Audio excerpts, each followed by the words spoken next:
This is a song for my friends Jaret and Gary. They started a podcast and said a theme was necessary. They're just a couple of guys in a band that you know. Some rockstar dads who started a show. So here's the next episode. Oh man, that's so loud.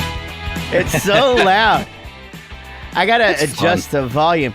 I finally did it, Gary. Welcome to the Rockstar Dad Show, by the way. I'm Jaret, and Gary is here. We're from the band Bowling for Soup, but this is our show that we do. And Gary, the new fun intro. I finally did it. I had Linus of Hollywood make us two. Oh, look at it. Listen to him go. So it's like A Day and B Day. Yeah. All right. You want to hear the? Did you have one? that? I'm guessing in high school you didn't have that. They started that when I was in high school. The A Day and the B Day. Yeah, we didn't have that. In fact, they had that. Is really weird. They call it block day when my kids were in high school. Yeah, and, block scheduling or whatever. Yeah, so essentially you have like all your classes are like an hour and a half long. And then the next day you have, I guess, all your specials are included and all that shit. And essentially, I don't know. I think it's ever changing. I didn't have that though, that revolving schedule thing. They switched to it whenever I was in high school. So I think my freshman year was just like normal school. And then the last 3 years they switched to A Day, B Day. You have 4 classes a day. It wasn't necessarily specials. It was just random, right? But I actually enjoyed that because it gave you more time to finish up homework, right? You had 2 days for each class or whatever. But I was talking to my sister the other day about this because our town is just switching over to that for the high school, and everyone's all up in arms about it. But everyone's all up in arms about everything all the time. Yeah, it's ridiculous. But I was telling her whenever they switched to it for high school, I really enjoyed that. But for like years after I was out of high school, well into my 20s, I would have reoccurring dreams, not nightmares, but like bad anxiety, panicky dreams where it was like the first day of school after spring break or the first day of school after Christmas break. And I was like, which day is it? What schedule am I on? Where do I go to class? And that was weird. Man, Gary, I'm 51 years old and I'm not joking about this. Like I still have this dream. There's 2 or 3 different ones that I have, but the main one is I have it all the time. It's in different contexts, but it's basically that it's the second semester of a year, and I just didn't go to band the whole year.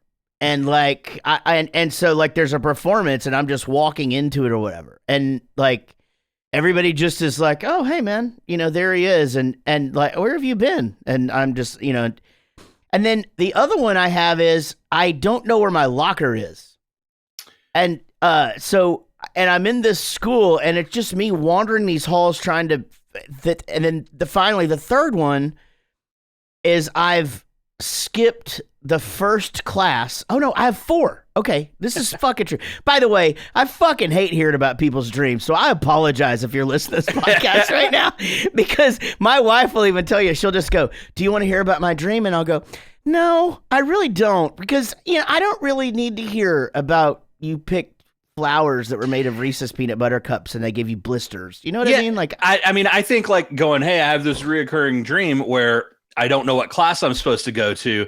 Everyone can kind of relate to that. Like that makes sense. But most of the time when people are talking about their dreams, it's just insane. It's like, well, I was in my bedroom, but my bedroom wasn't my bedroom. It was the moon, and it totally made sense. No. But then they keep adding shit. Well, wait, hold on. No, hold on. But that was before. And then earlier you were there. Wait a minute, it wasn't you. Okay, hold on. And it's just, but the fourth one that I have, and again, I have these, I'm not joking. I have these all the time.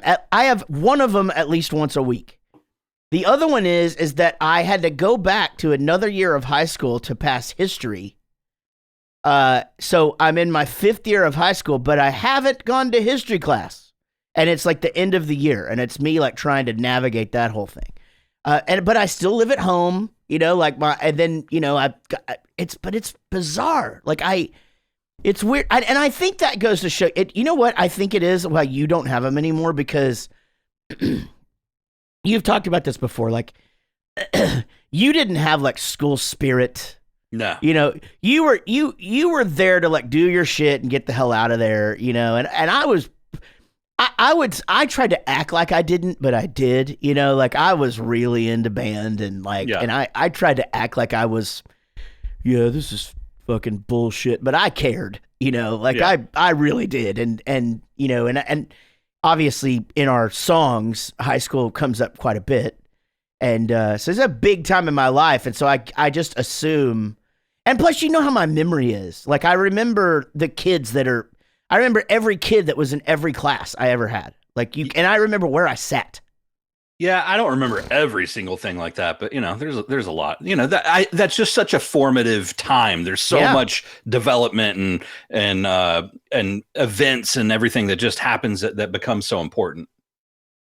I got to tell you something that's been going on with the show since we did the intro to the show with our new music bed. So thanks, Linus of Hollywood, for y'all go check his band out. His new band's called Able Machines, and it's him and a girl named Tay, and it's kind of hard to put your finger on what kind of music it is, but it's very cool to listen to. Like I don't know, you feel kind of it's just cool music. Is that a new genre? Yeah, you just feel kind of hip. You know, like when you're listening to it, you know, like you know, we have a song that we put out, Gary, 10 years ago. I know you don't know the words to any of our songs, but we have a song that came out 10 years ago where I go, I never was the hip kid. I always use words like hip. And I just used the word hip. And I fucking have never used the word hip ever in my life. Yeah. I mean, I've used it like as a joke, but that's about it. Yeah. Anyway, go check out Able Machines. They're really great, actually. And their videos are super cool, and they're like super self-contained. They make all their own videos. You know, Linus got into photography. If you guys don't know who Linus is sort of like the fifth Bowling for Soup. He's produced all of our records since 2009, and it co-writes a lot of our stuff, and just a great friend of ours. And anyway, he made these musical beds for us. But the other thing that I was going to talk about is now that we're on video, which by the way, guys, we're on YouTube. Even if you don't watch us on YouTube, just go over there and give us a like and a comment. And, you know, like we got to get our numbers up. Subscribe, you know? Yeah. But we're on YouTube now. And I think our episodes show on Facebook, but I'm not positive that that's a thing. Well, here's the deal. It shows on there, but you know how the algorithms work. I don't understand it all, but it probably just doesn't show anywhere. It doesn't show nobody sees it. You got to go look for it. You got to get on there and go look for it. Anyway, so, you know, since we got to video, I have to remember to press record on the Pro Tools thing, which records our audio, right? But I also have to remember to press record on here, on our video thing, which was how we see one another since COVID, right? And man, do I forget a lot. I mean, but I did yesterday, and you guys won't see or hear this episode for, I guess like a month and a half, because we have so many interviews blocked up right now, but yesterday we were doing like a really good interview, and it's funny because it kind of started slow, I thought, and then it picked up steam and we really hit it off with this guy. And I did not hit record on the video until we were a solid 15 minutes in.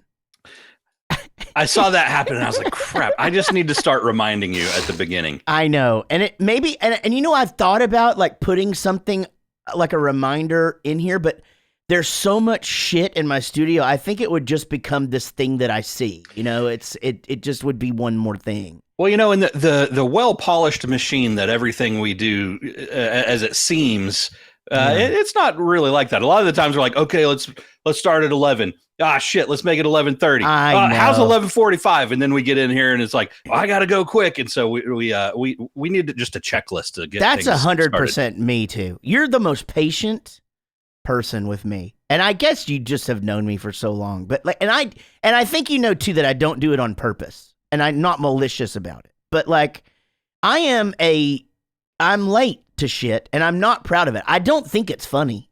I really don't. Like I'm like, but it's just always something. You know, I like we're supposed to start at 11 today, but I didn't get the text back from you. And then I was like, well, shit, I'm going to go take a shower. And then by the time you were like, oh, yeah, I can do 11, I was like, well, I'm already naked.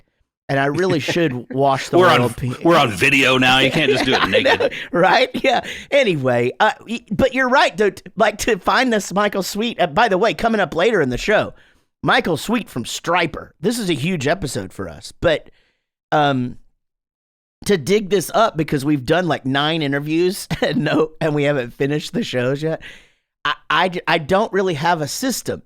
Like, he was easy once I figured out, oh, you just did a file and saved it under Michael Sweet's name, right? Yeah. But sometimes we'll have 3 interviews in a day, and I'll just put it on the date, and I'll go, I'll remember. So it's basically like it's the digital form of like, whether it be your keys or your wallet or like some trinket. It's like, I'm going to set this here and I'll not forget it. And then later, like, where the fuck did I put that? I know. It's so weird. Thank God for these air tags that they've got now. I've got air tags on my wallet and my keys. And like, if I drive away from, which I don't carry a wallet anymore because my, you know, like my main stuff is in my phone. So yeah, I don't mean in my phone. I mean, I have an attachment that has my license and like my main Bowling for Soup and my personal credit card, right? So I don't need to carry a wallet. But when I drive away from my wallet will go, hey, you forgot me. Yeah. And which is really nice of it to just let me know, you know, that, hey, I'm going to hang back here. And you go on with whatever the fuck it is you're doing. Did you switch up your wallet? Because I would love to have an AirTag on my wallet, but I've got the Ridge wallet. We're talking about a lot of products that we use that are not sponsors, by the way. I know. I sent you that link, buddy. I sent you that link a long time ago. I'm going to resend it to you. But it's a combination Ridge style wallet, and it holds cash, and it has the AirTag thing. It's the single most greatest wallet of all time. But you know what I'm not going to do? Plug it on this show. No, actually I am, but I'm saving it for Father's Day. There you go. Upcoming episode. Yeah, we probably should do that next week, actually, and I'll figure out what the brand is. But because we probably should pre-tape that so that everybody knows what to get their dads. Yeah. All right, we got to take a break. When we come back, we'll talk a little bit more about some stuff. Actually, I got something I want to talk about, but I can't remember what it is. And later on in the show, Michael Sweet from the band Stryper. Oh, man, it's going to be a good one. Y'all hang out and listen to this. Welcome back to the Rockstar Dad Show. Don't forget, we're on iDoby Radio every Monday at 2 p.m. Eastern, and then on Wednesdays, wherever you listen to your podcasts. We'll be right there. If you subscribe, it just comes right into your phone. You get a little alert. And it just goes, hey, there's a new Rockstar Dad Show. You can come spend some time with Jaret and Gary. And they will make you laugh. And you don't even have to be a dad to listen to the show, because half the time they don't fucking talk about being dads anymore. Yeah, I mean, in the previous segment, we all just talked about losing stuff and digitally losing. You need those alerts. You got to have alerts. You're going to have them. Bowling for Soup is going on tour, and the dates are announced and on sale. We are, first of all, heading over to Europe. It's interesting because we started saying Europe a long time ago, but we quit going to Europe. We would just go over to the UK, you know, but we're actually going to Europe this time. We're going to, well, we are going to the UK, which is not, I guess it's still part of the continent of Europe, but it's not a Euro situation because of this. It's closer to Europe than Texas, so, you know, it's over there. Man, I saw so many memes, Gary, of the new king and queen. And I have so many comments and so many hilarious things to say and all that, but I can't because I don't want to piss off half our demographic. Are you really into the whole coronation thing that just happened? No. Yeah, me neither. No. At our show the other night, someone started talking to me about it. I was like, "What are you talking about?" Yeah. Oh, okay. Yeah. No, No, I saw a picture, the official picture of the king and queen, and I swear on a stack of Bibles when I first saw it, I thought it was the queen that just died and the current queen standing there together. I really did. And when you see this picture I'm talking about, you're probably going to go, okay, I see it now. But anyway, I'm glad, I'm happy for them and all that. We're going to the UK. We're going to Germany for 2 shows, independent shows. Slam Dunk Festival in the UK. We're going to Germany for a couple of shows, and then we're doing Slam Dunk in Italy, and then we're going to the SBAM Festival for our very first time in Austria. That's going to be great. But I think most of you that listen to this show are in the United States, and you would be happy to know we're coming to a town near you in the fall. So go to bowlingforsoup.com. The brand new and improved bowlingforsoup.com. Right there. All of our music is on there, all of our videos. You can find out where we're going to be. You can buy our stuff. You can see pictures of us. There's so much to do. Well, and the tour dates for the U.S. are in the fall. So it's far enough in advance you can make plans. Yeah, that's right. So if we're not coming to the city that's right down the street from you or your city, you can. I saw a meme the other day that said, God, I'm into these memes, I guess. But it just said, the band you love can drive 6 hours to come to your city and play. You can drive 30 minutes to go see them. What a wonderful point. I agree. I was just like, yeah, fucking makes sense. Plus, we live in Texas. I mean, how many times did you drive to Austin to go see a show? It's 4 hours to go see a show. You know, we started this segment off talking about alerts, and I would just implore everyone, if there's any band out there, hopefully it's ours, but if there's another band out there that you would be upset about missing their tour date, go get on some kind of page or email list or something where you're getting their notifications, because I can't tell you how many times all of us in BFS get texts, get messages, get Facebook messages, get all sorts of stuff going, when are you coming to Chicago? And we're like, we were there 2 weeks ago. Yeah, no, it happened on this tour. We just played Amarillo, Dallas, and New Braunfels, which is down just a little south of Austin. And in between, kind of like in between Austin and San Antonio. And I can't tell you how many messages I saw or comments are just like, come back to Texas. It's just not the same since you went away. Or, when are you going to play Fort Worth? And I'm like, we were literally just 25 minutes away from you the other day. Yep. But it's so easy with Bowling for Soup, Gary. You just go to the website, and the first thing that comes up, it says, hey, put in your email list, and you can be a part of the winning team. And while we're on the subject of that, you could also go and leave a good review of this podcast when you subscribe to it as well. Gosh, that's a lot of advertising we just did. We're sponsoring our own show today. We really are. Today's show is brought to you by me and Gary. Yay. And all of our endeavors. You know what I like is that Bands in Town. That thing is cool. I used to be all over that thing, and then I became a parent and stopped going to shows so much, and kind of got out of the swing of paying attention to that. But that's a great one. You're so right, though. It's like it does come up and go, hey, such and such is going to be in town, and I'm like, yeah, hey.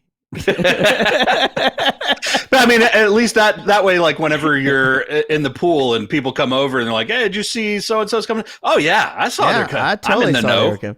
Well, it's funny that actually came up. That came up the other day. People were like, our friend Mark was like, hey, did you see? We started talking about Sum 41.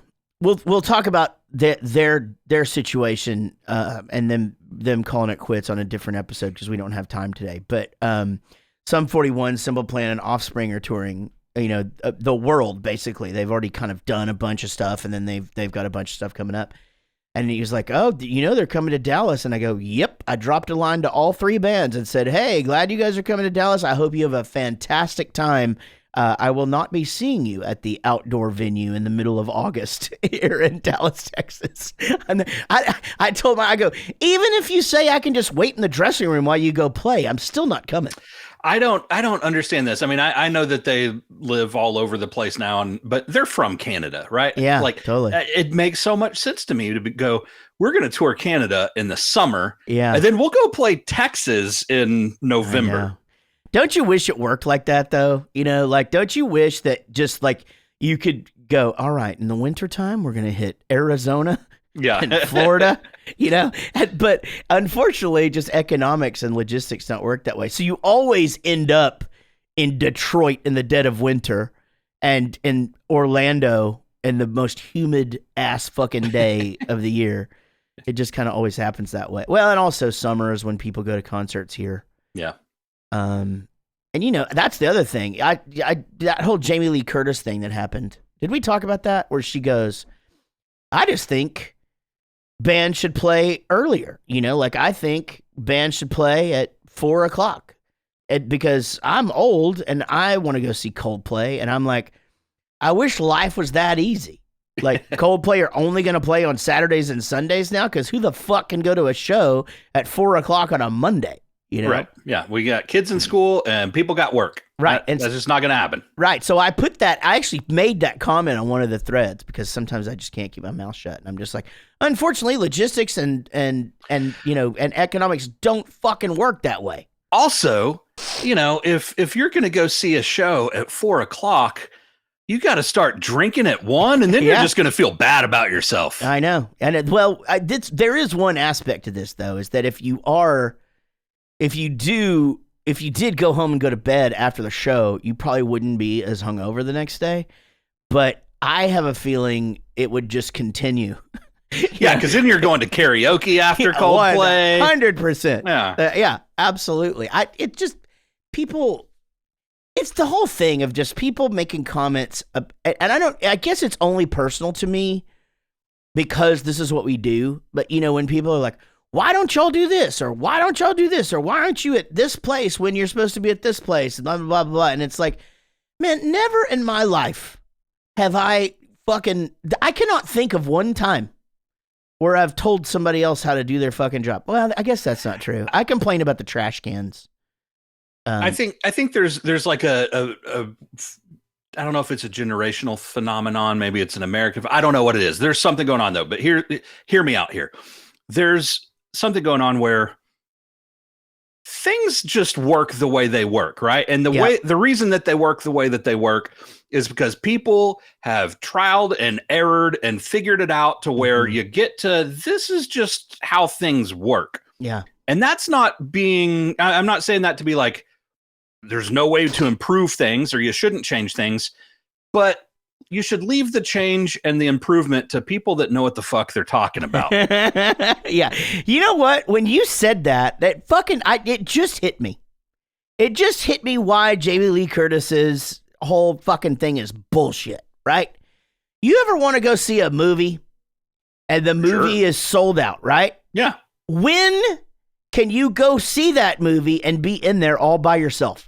About 1:00 in the afternoon on 1:00 in the afternoon on a Tuesday, right? It's because the reason that all shows before 5 are called matinees and cheaper, nobody fucking goes, right? Yeah.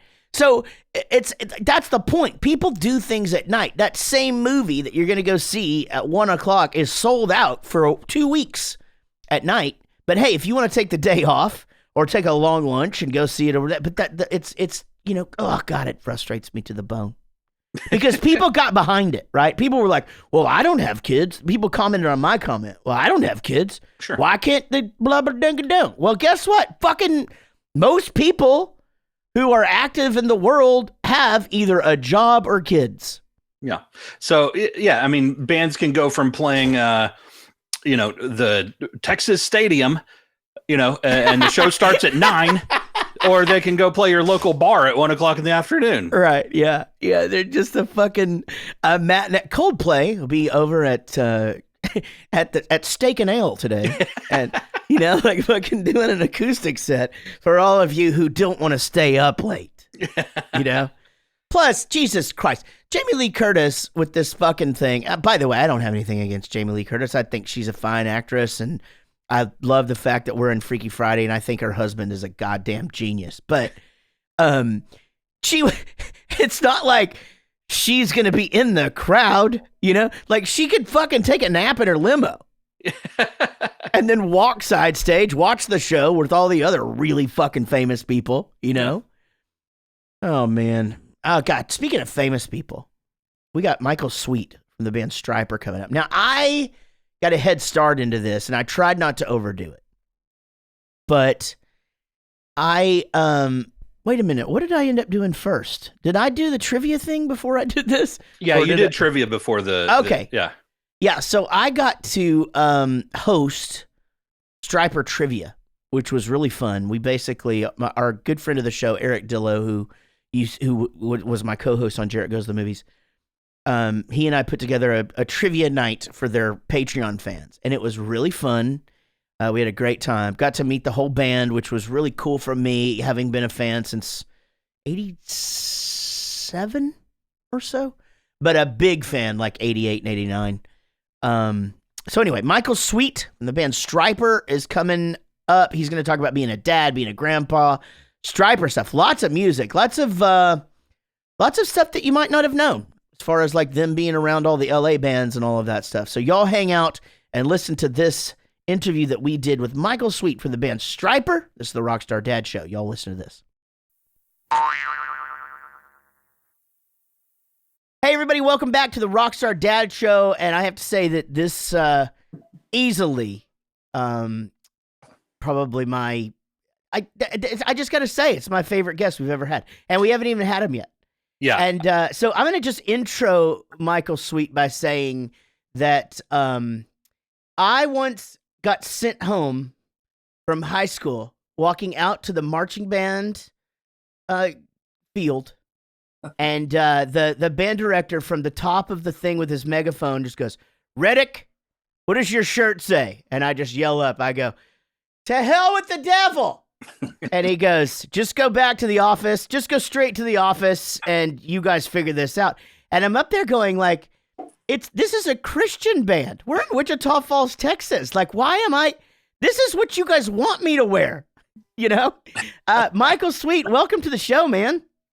Hey guys, it's great to finally be here talking to you guys. We've talked for quite a while about doing something.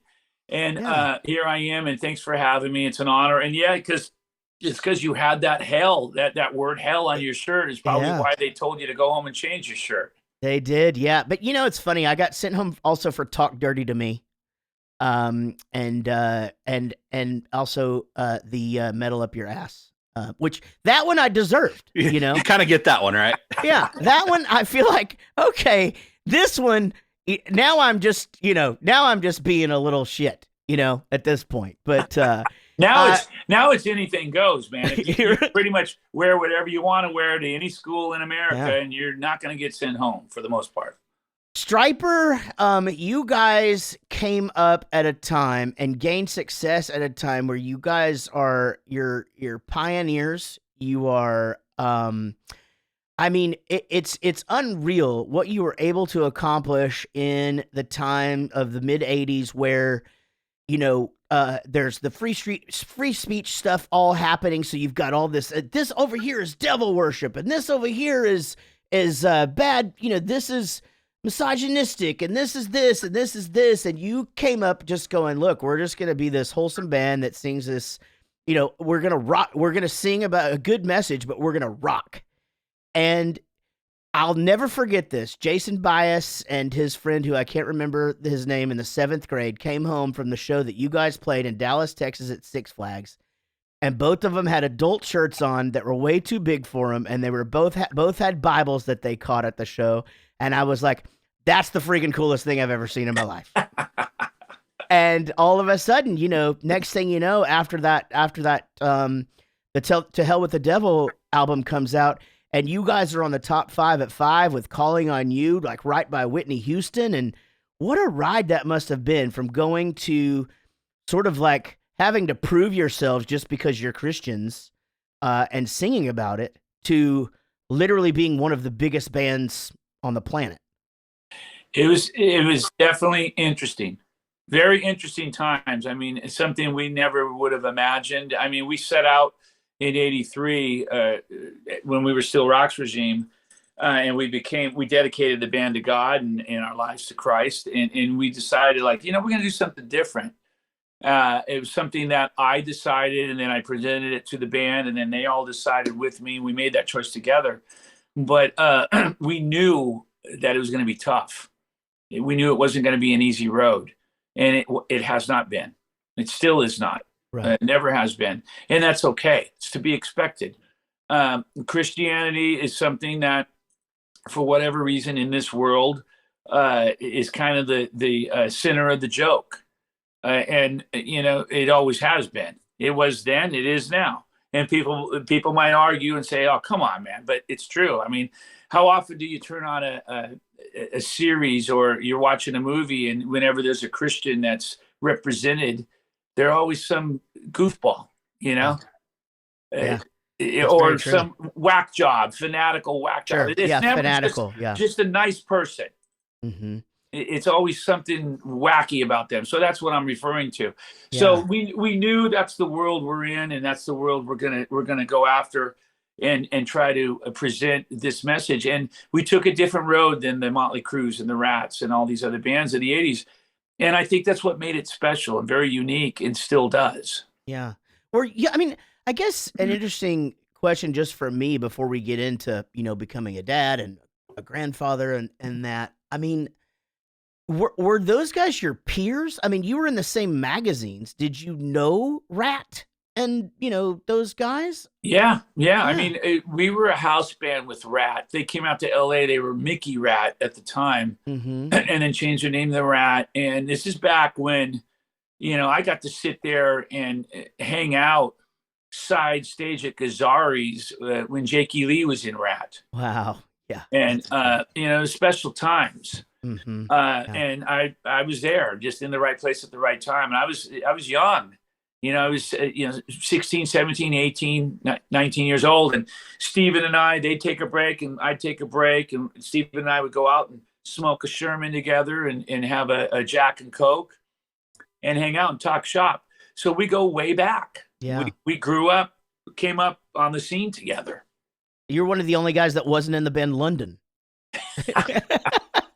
Yeah, that might be true. My gosh. That was the revolving door of like guys that I mean, everybody was in that band, man. It might have been true. Such I an interesting time. Guys, Rick Fox. I hung out with Rick and did a lot of stuff with him. And I mean, it's crazy because it was such a special time where you could go and see Rock's Regime and Rat at Gazzari's, walk down the street to the Whiskey, and you could see Motley Crue, and then walk down to Heaney and go to the Troubadour, and you could see Wasp.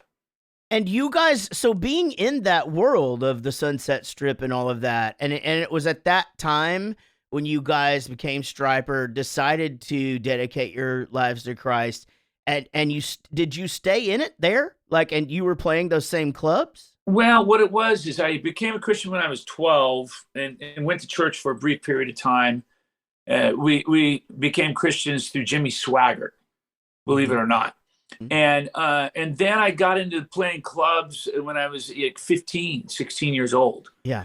And then every weekend playing clubs till the age of 20. And when we signed a contract. And from that time period, 13 to 20, playing, I got into a bunch of other stuff, sex, drugs, and rock and roll, and whatever else you want to put with it. Sure. And then I started thinking about God again through friends talking to me about God and sharing with me. And I started wanting to change my life. Here, my little thing's falling here. I'm going to fix it.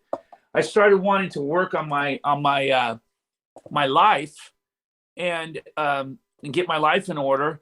And I rededicated my life to God, started rewriting all the lyrics, and just made that decision. I said, I'm doing this. Interesting. So taking existing songs and changing, at least the message, as you would say, Oh yeah. Yeah. Loud and clear, Yeah.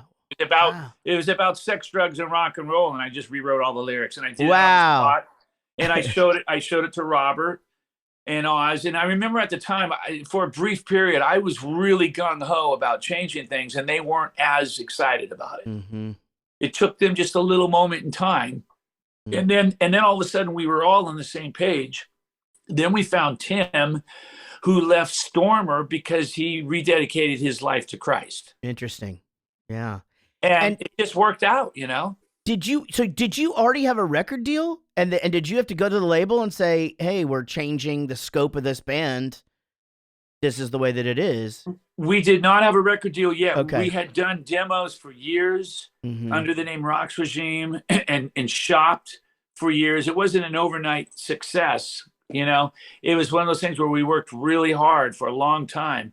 And then once we became, we found Tim, we were still Rocks Regime, changing all the lyrics. We did a showcase for Enigma Records. They came and heard us. They loved us, but apparently the sound was too loud for them to decipher or understand any lyric. And once we turned in the lyrics, they wanted to sign us. We turned in the lyrics. They said, "Wait a minute here. What is it? You guys are singing about Jesus? What?" Right. Yeah. And they actually thought about not signing us, not taking us on. Did you find yourself in a weird position of having kind of to defend yourself from both sides, like the music industry going, these guys are singing about Jesus, booking agents and management and record labels going, what the hell's going on here? But then like fan base and parents and this and that going, well, heavy metal is devil music. Like, did y'all find yourself in a weird position there? Oh yeah. We came up against many obstacles and hurdles to get over. And we've done so fairly well over the years, but it's still a struggle. Yeah. I mean, we just played in Mexico, 2 shows in Mexico with Pantera and Merciful Fate and Judas Priest. And, I'm backstage thinking to myself, that thought's going through my mind still to this day, like, oh, crap. Like, how's this going to go down? Right. Yeah. The unknown. Yeah. Right. Like, are we going to get devoured by the crowd? Are they going to boo us? Are they going to throw things at us? Because that's happened. Or are they going to like us? And thank God, 9 times out of 10, they like us. Well, I think once you guys get out there, I mean, for those who have never seen you guys play, I mean, you shred as good as anybody, I think, in metal. I mean, I realize that's a lot to put on you, but like, you're an insane guitar player. And I don't think a lot of people even know that, because even from the big videos, I was actually just watching the other day, I was watching, I think it was Calling on You. And because I was watching some Robert stuff, because I'm going to do a trivia thing with Stryper and their fans here in the next week or two. And I have a couple of questions for Robert, because I grew up as a drummer and I stole a bunch of stuff from him. And not literally, but anyway, so I was watching Calling on, and then that's what I remembered was a lot of that, on the videos, because it made it for a better visual for you to just have the mic.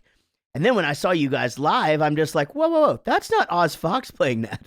That's Michael Sweet playing that one right there. Like, I just was completely shocked. But my point is, you guys get out there on stage, and Robert rocks equally as hard as Tommy Lee, for example, as far as like he's doing tricks and he's fun. He's the visual timekeeper, right?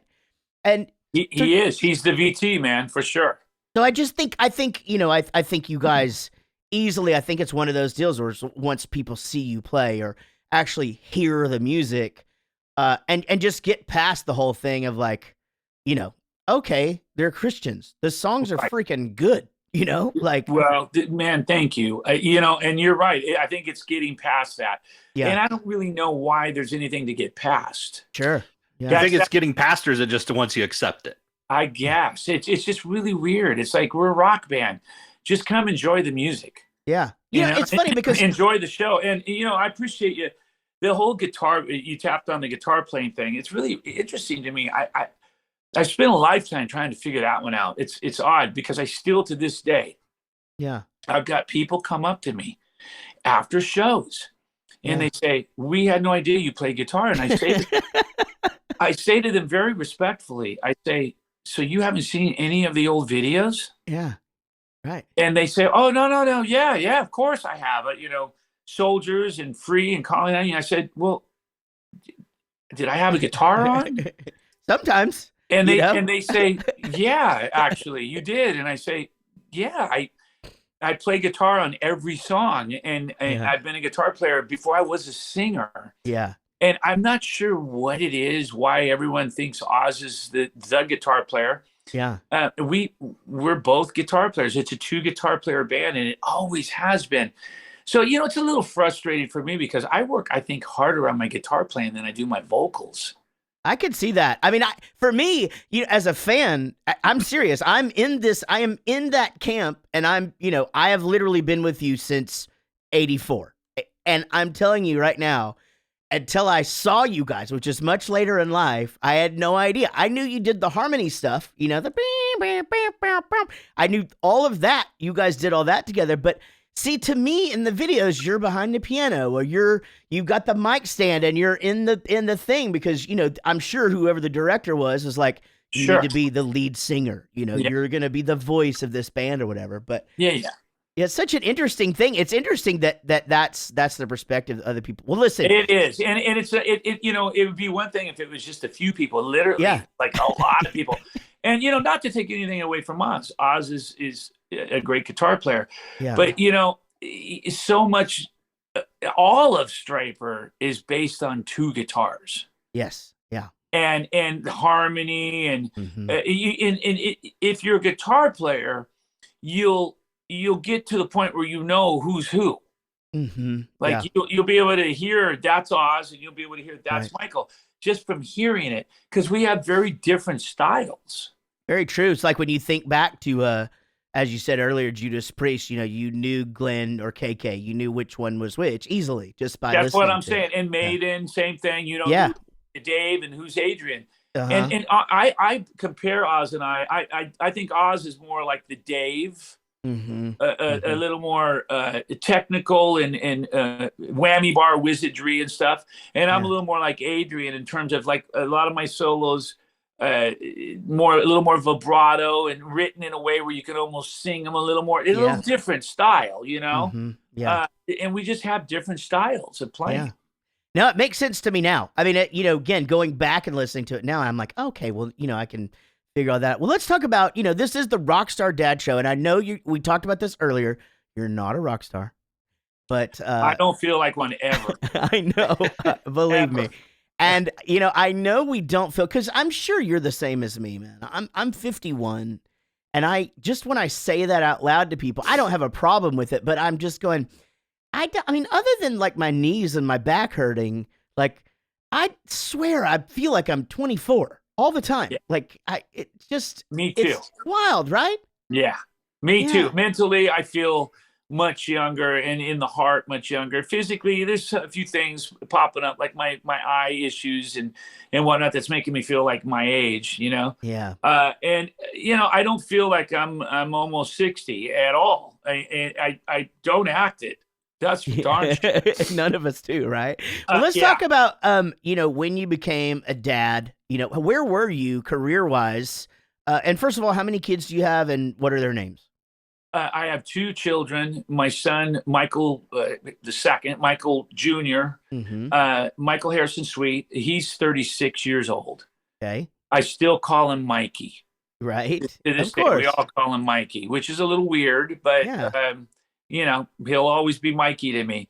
And then my daughter, Alina, she is 32 years old. Yeah. And they're both born in February, just, a few days apart, a week apart, 4 years and a week apart. And, those are my two children. And then Mikey has 4 children. Wow. So I'm a granddad 4 times. And we've got Knox, Nora, Owen, and Wesson. That's beautiful. And do your kids live near you? My son does not. He lives 2 hours away in Lyme, Connecticut. My daughter lives about 20 minutes away, so she's near. Yes, that's not bad though. 2 hours in the United States of America is not too bad. But I mean, with the grandkids, it makes it really difficult for us. And we don't see them, but maybe every 3 or 4 months, if that. Right. Right. Yeah. It's, but if you were in England, you would literally go years, because 2 hours might as well be another planet. I know, man. And I can't even imagine that. It's such a weird culture. But, so just doing some quick math. I mean, I'm not really a mathematician, but, let me just take this for a second. I'm going to say that your kids are born sort of before everything really started kicking for the band. Like, my son was born in 87. Yeah. Okay. So in the height of it. So we just had Steelheart on the other day, and he was the same way. Like, his kids were born and the band just, and you guys, 87 is about the time where, I mean, you guys are, that's huge for you. That was a time when we went from clubs into theaters into arenas overnight, from 86 to 87. Yep, I remember. And it was a blur. It was insane. And I flew home. I was on the road. I flew home to be with Kyle, giving birth, and there were complications. And I stayed. I was able to hang around for a while. Then I had to fly right back out. Her mother flew out to help her with Mikey. And then I'd fly back home on a day off. A lot of flying home on days off, and then flying back that night and just having a few hours home. It was insane. I did that for many years, my friend. My kids were born in the height of our stuff, and it's funny. We talk about this a lot on this show, but Gary's younger than me, and Gary would be like, you're flying home to be home for 14 hours? Like, that seems crazy. And now Gary is a dad. And now Gary flies home on days off, and I stay on the bus now. You don't even think twice about it in the moment at all. Yeah, you really don't. I mean, it's it's like you don't want to miss things, and So, I mean, and so did that change anything as far as like how much you were willing to tour? Or was it because we have a lot of people say both? Like we have a lot of guys come on here and go, well, it really was a time for me to realize like this is when I can go out there and make it so that my family never has to worry about anything again. Or no, I'm not going to sacrifice this time at home. Where did you land in that as far as like once that tour was over and you're home and you got this little baby at home? Oh, well, man, I mean, I think having children started the process of me, of my departure from the band. Yeah. And a number of other things led to that as well. Going back to our old roots and, starting to go down pathways that I'd never wanted to go down again. And in 91, I left the band. Almost 92, I left the band. And there was no looking back because when I left the band, I was able to focus on my kids. Yeah. I baked cakes for school projects and walked them to school every day and walked them home from school every day because the school was right on our road. And took part in things going on at their schools. And it was really a special time. And I enjoyed every moment of it. And that was from late 91 to 94. Then I got back into music again, and it became a whirlwind again. Right, yeah. So it's just interesting. It's that tug of war of family versus what you do. Yeah, it's so tough, and there's no right answer. There's really not. It's because again, everybody makes their point, and it all really boils down to your relationship with your kids and your family and being there, I think, when you need to be there so that they know that they can always count on you. And I think exactly. And that's the main reason why I left the band. Really? Yeah, because my priorities were all out of whack. Yeah. It was the band and all the debauchery that we were doing. And then my family and my faith, my spiritual relationship with God, everything was taking the back seat. And I just woke up one morning and I said, this is bull crap. I'm going to put an end to this. Right. And I left the band. And, I upset a lot of fans. They thought I was a bad guy and a jerk for doing so. But I think as time has gone on, a lot of people have healed. A lot of people know why I left and what my motives were, and they understand it. Yeah, I mean, that's just it, right? I mean, and especially back then. By the way, we're talking with Michael Sweet. Obviously, you guys know him as the lead singer and guitar player of the band Stryper, and I think that's the interesting thing about that time because the public knew what they got on MTV News at the time and what the magazine they read told them once a month. And that was what all was being decided was going to be put out there or whatever. And you really just had no voice to say to your fans, like, look, here's what's going on. I mean, because even if you put a press release out, who's going to print that? Why wouldn't they make you the bad guy so people read papers, right? So true. And it's so interesting now because, as you say, you know, people sort of coming around and realizing what was going on, and you know, longtime fans, I'm sure. That's one of the benefits, I think, of social media, whereas a lot of us older guys see social media as being such, you know, like, oh my God, it's a whole nother aspect of the job that I never signed up for. But it really does allow you to be in direct communication with your fans. You can say stuff like that. You can say, look, here's the reason we canceled tonight's show. It's not because of this. It's because of this. It does. It does. It allows you to inform the fans, keep them engaged, and that's all great stuff. Unfortunately, it also allows idiots to have a voice. 100%. Yeah, and that's to say really stupid stuff and to cause you know, disagreements and fights and feuds and all that stuff. So yeah, there's the good and the bad side to it. And I do, to a degree, miss the old days of not having to deal with that. I miss the mystique of being in a band. Yeah, there was mystique before, and that added to the excitement of from a fan perspective of buying an album or seeing a show of the unknown. Now they know everything.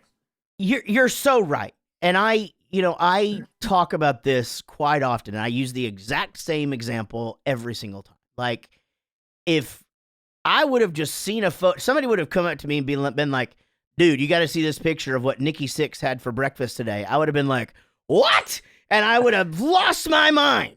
Now, if Nikki Sixx doesn't put a picture of his breakfast out on the internet, he's irrelevant.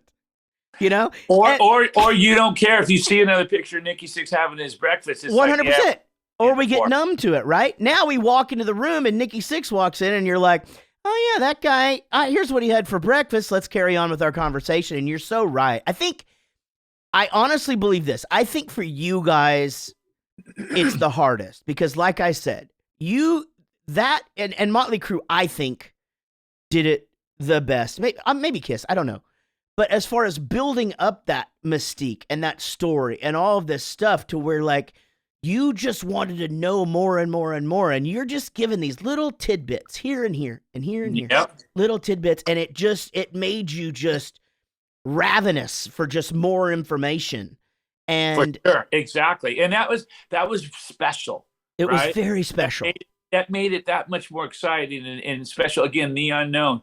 But you know, now everybody knows pretty much everything, and I don't want to be Debbie Downer. I mean, I just think there's pros and cons. There's great parts about having all this technology and the internet, and there's really bad parts about it. And you know, I love the great parts. I love being able to, you know, if I'm hanging out and I want to share something with the fans, I can just go live on Facebook and share it.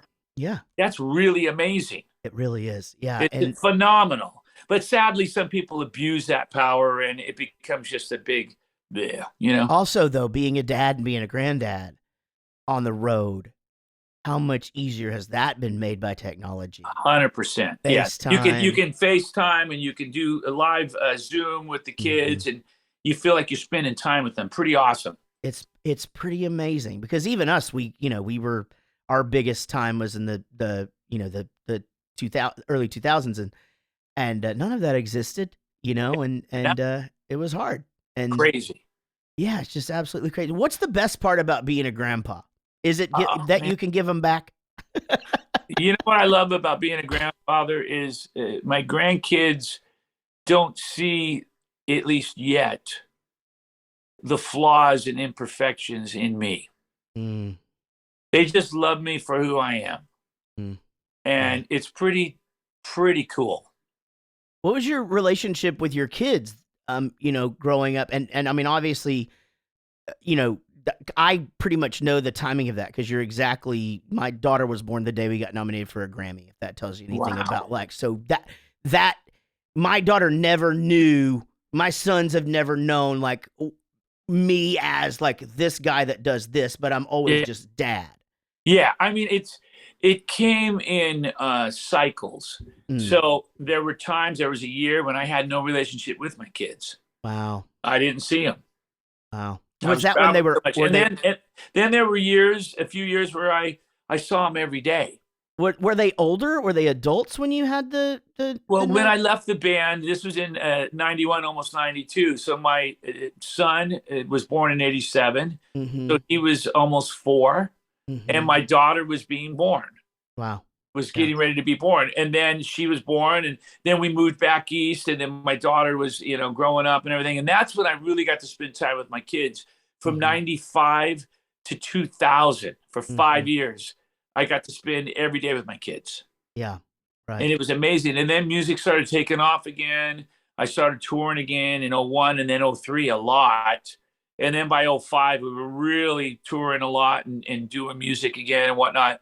And that's when I didn't spend a lot of time with my kids. Yeah. Around 03, from 03 on. And it's been like, I'd be home for a month and then I'd be gone for 2 months. Right. And as far as, were you able to navigate like resentments of you being gone and things like that fairly well? Not as well as I would like. My relationship with my daughter is really, really strong. My relationship with my son is strong as well, but not as strong as I'd like it to be. Right. So in other words, I talk to my daughter every day. I don't talk to my son, but maybe once every few months. Right. If that, I'll text him and say, "Hey, Mike, what's up?" And I don't hear back from him. And that's not to take anything away from him. He's got a life, and life goes on. But I do think sometimes what happens in life is those frustrations that are subconscious, they start to surface, and you may not even know it, A question that we end up asking a lot of dads that we have on the show is, hey, you're a musician. Do your kids have any of the inclining? Are they following you? Do they have any of that talent? But I think you've got a unique, story with your faith. Have you tried to raise them in the faith or in the church or anything like that? Oh yeah. I mean, growing up 100%, but ultimately people do what they want to do. I think my son and my daughter both have faith. But it's a different kind of faith than what I had when I was their age, if that makes any sense. 100%. Sure. Yeah. It's, I know that they love God. I know they believe in God. Their mom was a devout Christian. Lisa is a devout Christian, but we just, and I'll be honest with you guys, I'm really different in the sense that I think people expect me to say I go to church every Sunday, right, and I read the Bible every day. I don't. Yeah. And sometimes that shocks people. I don't go to church every Sunday. I go to church when I can, but that's not very often. And it's very difficult. But, church is where you are. A lot of times we have church on the bus. We'll go to the back of the bus or in the dressing room. We'll pray or we'll read the Bible. And to me, that is church. So, it's people expect something from Michael Sweet and from Stryper, and it's not always the case. But that's not what determines my faith in Christ, if that makes any sense. Sure. Yeah. Nobody, and that, again, there's, as growing up Church of Christ or whatever, there's definitely nothing in the Bible that says you're supposed to go to the arena down the street where they're holding the mega church on Sundays or whatever, Yeah. I mean, I just feel like church, it's important to have fellowship. 100%. It's important to read the word. It's important that gives you strength to carry on, encouragement to carry on. But going to a building where there's 500 people or 1,000 people every Sunday and every Wednesday, that isn't always healthy. And it can be a beating for somebody like you who just wants to go there, just to worship and just to be there, get your dose of goodness and that, and then it's the opposite of again, it's the whole like you putting yourself in that situation just takes away from why people are there in the first place. For sure. And I guess what I'm saying is a lot of people, a lot of friends of mine who are Christians, if they miss church on a Sunday, they beat themselves up so much. There's so much guilt, like, oh man, I missed church. And I say to them, church, you could have just opened your Bible at your home, right, said a prayer and spent some quality time with God, private time with God, and it probably would have been better than going to the building down the street. And my point is, don't beat yourself up so much if you do miss church on occasion. I miss it a lot. And I'm not recommending to people to not go to church. I'm just saying, it's okay if you miss church sometimes. Yeah, absolutely. Michael Sweet, Stryper, lots going on with you guys. As we start to close out here, tell us what's happening right now. Oh man, well, I've got the Sweet and Lynch album coming out. Mm-hmm. With the infamous one and only George Lynch, one of my favorites. Wow. It's the third album. It's called Heart and Sacrifice. And it's a great album. It's a little more eclectic in the sense that there's some songs that are straight out Dawkins-ish in style. Then there's some songs that are a little more modern, tuned down, a little heavier. We had a really good time making it. I'm excited for fans to hear it. Stryper tour coming up. Started in May. I've got an inspirational album that's finally going to see the light of day. We're going to start taking pre-orders on that. That's really cool. And then we've got an acoustic album that's coming out this year, Stryper. And then I've got another album coming out in October. That's me and Alessandro Del Vecchio. And it's very journey-ish. Wow. Got a more journey vibe to it. It's something different for me, not a metal album. So there's a lot going on this year, man. A lot of things your voice can do. I don't think anybody, it's pretty, I remember hearing, when you were going to sing for Boston and I just remember going, oh, well, yeah, that makes sense. Yeah, whatever. Yeah, that fits perfectly. I get it. It was crazy, man. And I thank God Tom allowed me to just do what I do. Yeah. He didn't expect me to try to sound like Brad or hit every note like Brad. And I got to just be Michael Sweet in Boston. And that was really, really incredible and a blessing for me. So, yeah, that was wild. It was a very short little run, a little bleep on the radar, but that was incredible times. And Boston was such a big influence of mine and a band that shaped me as a musician. Right. Sure. I mean, all of it. When people talk, it's funny.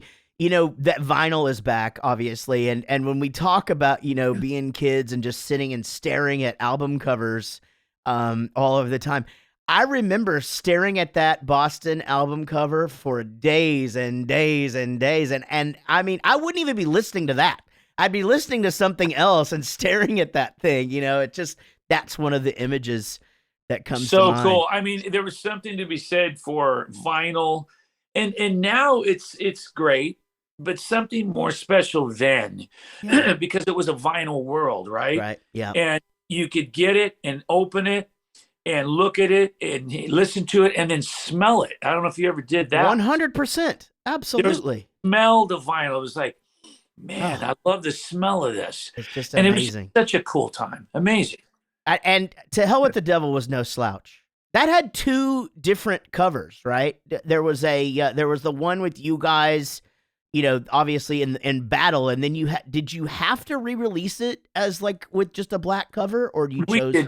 We did not. We chose to because we were getting so much flack from Christian bookstores who said we're not going to carry it. Ah, that makes sense. A pentagram on there, and it was a pentagram necklace being ripped from Satan's neck and cast away by one of the angels. Sure. And they had a problem with that, so we just felt like let's change it.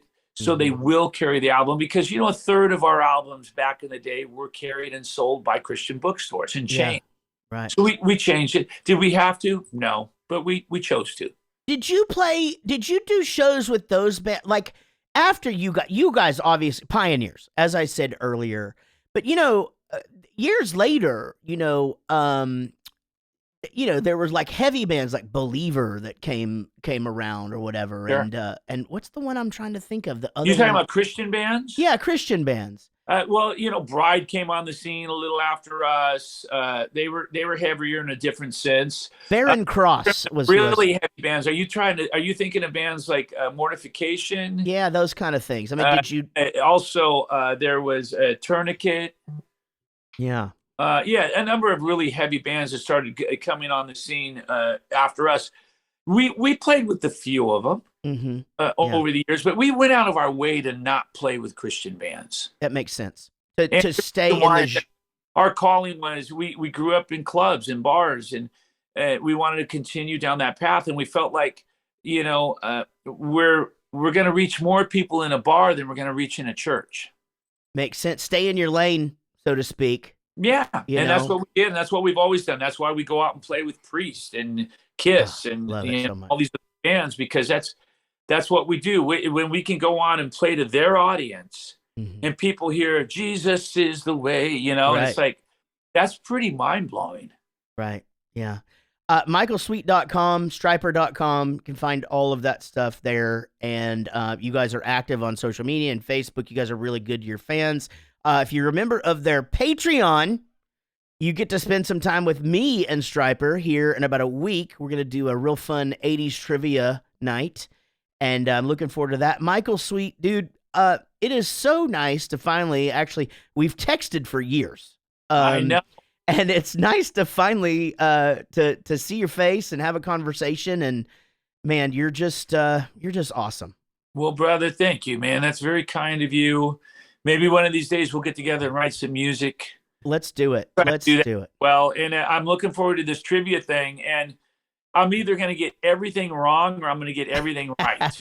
Well, you get to pick a teammate, but I'm not going to put you with your brother because I don't think that's fair.